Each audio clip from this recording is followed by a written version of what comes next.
नमस्कार. Munna cooking and chef सिक्रेटमध्ये आपल्या सर्वांचं स्वागत आहे. भयानक गरमी चालू आहे आणि किचनमध्ये जायचा फार कंटाळा येतो आणि अशा वेळेस आपण पटकन किचनमध्ये जाऊन काहीतरी पोटभरीचं बनवून पटकन बनलं जाईल आणि खायलाही खूप स्वादिष्ट लागेल असं आपण आज बेत करणार आहोत. चला तर मग बनवायला सुरुवात करूया. त्यासाठी मी कढई तापवायला ठेवली आहे. त्याच्यात तेल टाकलं. मोहरी जिरं तडतडू द्यायचं आहे. एक बारीक चिरलेला कांदा आणि थोडेसे लसणाच्या पाकळ्या मस्त बारीक चिरून घ्यायचं आहे सगळं. हलका ब्राऊन कलर येतो तोपर्यंत आपल्याला कांदा भाजायचा आहे. व्हिडिओ सुरुवात करण्याआधी लाईक, शेअर, सबस्क्राईब करा, बेल आयकॉन प्रेस करा जेणेकरून अशाच पद्धतीने नवीन व्हिडिओ तुमच्यापर्यंत पोहोचत राहतील. आपण व्हिडिओ तर बघतो पण सबस्क्राईब करायचं विसरून जातो, म्हणून आधी सबस्क्राईब करून द्या. मस्त कांदा थोडा हलका ब्राऊन होऊ द्यायचा आहे अशा पद्धतीने. या स्टेजला आपण टाकणार आहोत लाल तिखट आणि गरम मसाला. मी इथे 2 चमचे लाल तिखट, 1 चमचा गरम मसाला घेतला आहे. गॅस कमी करून द्यायचा तिखट टाकायच्या वेळेस जेणेकरून आपलं तिखट जळणार नाही. आणि तिखट थोडंसं तेलात परतलं की आपण त्याच्यात पाणी टाकू. पाणी टाकून थोडंसं त्याला तिखटला पाण्यात शिजू द्यायचं आहे अशा पद्धतीने.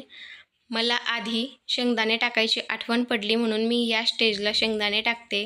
तुम्ही कांदे जेव्हा आपण भुजत होतो त्यावेळेस टाकू शकता. त्यात आपण आता थोडंसं पाणी वाढवू आणि गॅसही वाढवायचा आहे. तुम्हाला जास्त जर का पिठलं बनवायचं असेल तर तुम्ही जास्त पाणी टाका. आणि एक प्रमाण सांगते, जर का तुम्हाला 1 वाटीचं पिठलं बनवायचं असेल, 1 वाटी जर का बेसन पीठ असेल तर त्याला 3 वाट्या किंवा 3.5 वाट्या पाणी टाकायचं आहे.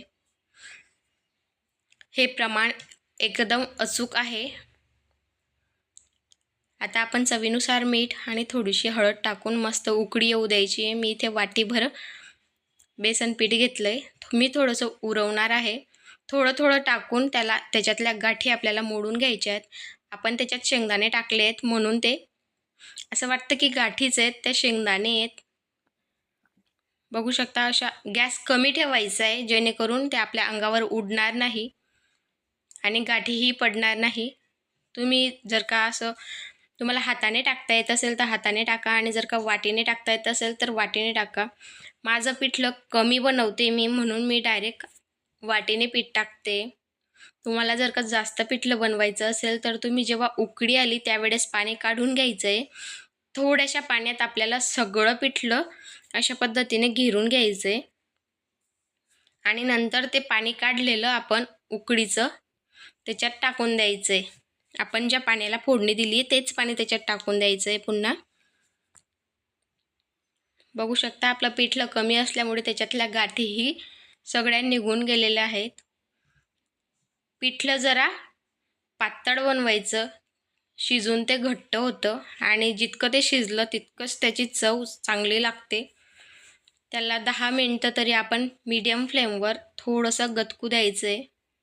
त्याला गदक येऊ द्यायचं आहे. जर का आपण पिठलं एकत्र केलं आणि थोडंसं ते उकडलं आणि लगेच गॅस बंद केलं त्याची चव एवढी छान येत नाही. म्हणून त्याला 10 मिनिटापर्यंत आपण गॅसवर राहू द्यायचं आहे. त्याच्यासाठी आपल्याला थोडं पाणी जास्त राहू द्यायचं आहे आणि ते पाणी आटल्यावर आपण गॅस बंद करून देऊ 10 मिनिटानंतर. तुम्ही याच्यात कोथिंबीर टाकून मस्त सर्व करू शकता. खूप छान चव लागते. तुम्ही भातासोबत किंवा भाकरीसोबत खाऊ शकता, पोळीसोबत खाऊ शकता. आपल्या महाराष्ट्रात झुणका असं म्हणतात. झुणका म्हणता, पिठलं म्हणता, बेसन म्हणता. तुमच्याकडे काय म्हणतात ते कमेंटमध्ये नक्की सांगा. मस्त वाव, अशा पद्धतीने आपल्याला बनवून घ्यायचं आहे. खूप छान स्मेलसुद्धा येते.